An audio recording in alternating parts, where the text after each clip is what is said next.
अब हम बात करते हैं इसकी क्वांट की। देखो क्वांट में क्या है ना, आपको लगेगा कि क्वांट और रीजनिंग में स्पेशली आपको लगेगा कि मैं तो ये भी कर लूँगा, ये भी कर लूँगा, ये भी कर लूँगा, सब कर लूँगा। पेपर ही वैसा आता है जिसमें आप सब कर सकते हो, बट टाइम होता है। अब हम इन 10 दिन में क्या पढ़ें वो इंपॉर्टेंट है।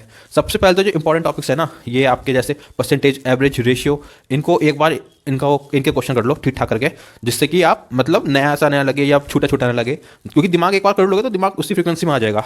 और मेंसुरेशन कुछ फॉर्मुलेज देख लेना, क्योंकि जो क्लर्क वाले पेपर होते हैं उसमें क्या मेंसुरेशन क्वेश्चन आ जाते हैं। और प्रोबेबिलिटी तो जरूर देख लेना एक बार, बहुत आसान टॉपिक है और बहुत आसानी से क्वेश्चन हो जाते हैं, तो ये पढ़ लेना। और साथ में डीआईस कर लेना अच्छे से, ठीक है। मॉक तो आप लोग दे रहे होगे, ये इस पे हम अलग से बात करेंगे कि मॉक को डिसाइडिंग फैक्टर मानना चाहिए या नहीं मानना चाहिए। तो आपको जैसा सही लगता है ना मॉक वाला, तो आप वो कर सकते हो, बट ये जो टॉपिक्स मैंने बोले हैं ये तो जरूर से रिवाइज कर लीजिएगा। अब बात करते हैं रीजनिंग की। रीजनिंग में तो सब कुछ ही पढ़ना है, क्योंकि पीओ का तो पेपर है नहीं कि आप पजल्स को एक बार को कहो कि हाँ चलो नहीं करेंगे, बट क्लर्क में तो करनी पड़ेंगी। तो पजल्स भी निकालनी है आपको और मिसलेनियस से क्वेश्चन भी निकालने हैं।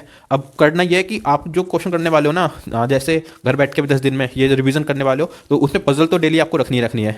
और साथ में उसमें आपको क्या रखना है कि 2-4 छुटमुट के क्वेश्चन कर लिए इधर उधर के, मतलब स्लॉक्स, रिवर्स स्लॉक्स कर लिया, स्लॉक्स कर लिया, इनक्वालिटी कर लिया, ब्लडेड कोडेड ब्लड रिलेशन कर लिया, इनपुट आउटपुट कर लिया, चाइनीज कोडिंग कर ली अच्छी वाली। तो ये सब आप चीज़ करेंगे इसमें रीजनिंग में। क्वांट रीजनिंग का भी हो गया ना। अब बचा क्या अपने पास? इंग्लिश का तो क्या ही कहूँ, इंग्लिश तो मुझे खुद नहीं आती। इंग्लिश में क्या है, जिसकी रीडिंग बहुत अच्छी है ना उसको तो ज़्यादा घबराने की जरूरत नहीं है, बस एक आध मॉक देते रहो दिन का, या 2 दिन में एक बार देते रहो। वैसे तो रोज ही दे लो एक आध मॉक। इंग्लिश का सेक्शन देने कितनी देर लगती है, क्योंकि उसके अलावा तुम कितने ही पढ़ते हैं इंग्लिश, बहुत ही कम पढ़ते हैं। तो मॉक देते रहोगे तो स्पीड बनी रहेगी तो आप नंबर ऑफ क्वेश्चन ज़्यादा कर पाओगे, और बाद में एनालिसिस करोगे तो question, number of correct question भी बढ़ जाएंगे।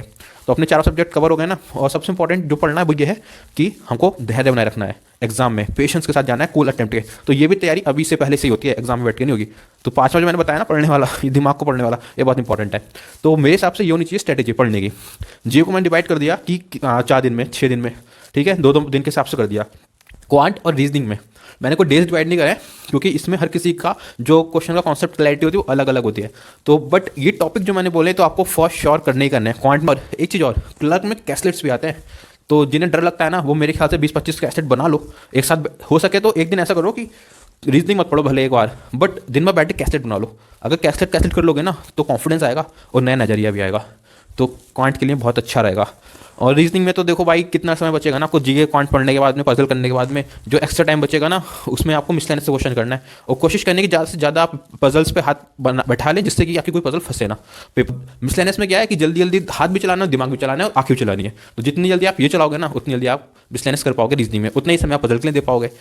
इंग्लिश का तो बोल ही दिया, सेक्शनल मॉक्स दे लेना या फुल मॉक दे लेना, बट दे लेना मॉक, क्योंकि मॉक बहुत इंपॉर्टेंट है। मॉक क्यों इंपॉर्टेंट है? क्योंकि स्पीड इंपॉर्टेंट है इंग्लिश में, क्योंकि स्पीड के पढ़ते पढ़ते आपको चीज़ें दिमाग में रिटेन करनी है, फिर उसके हिसाब से आंसर मार्क करना है, तो ये भी इंपॉर्टेंट है। तो ये हो गया बहुत इंपॉर्टेंट चीज़ें, पूरी स्ट्रेटेजी।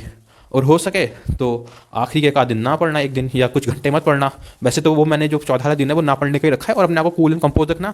और सबसे इंपॉर्टेंट बात है कि इन 13-14 दिन अपने आप को अननेसेसरी डिस्कशन से अवॉइड करना कि कट ऑफ कितनी होगी, डिफिकल्टी लेवल क्या होगा, क्योंकि ये सब चीज़ें एग्जाम में आप बैठोगे तो कोई दिमाग में नहीं रहेगी, अगर रहेगी तो आपको परेशान करेगी। तो इन सब चीज़ों से दूर रहो, बड़े पेपर दो और सिलेक्शन ले लो।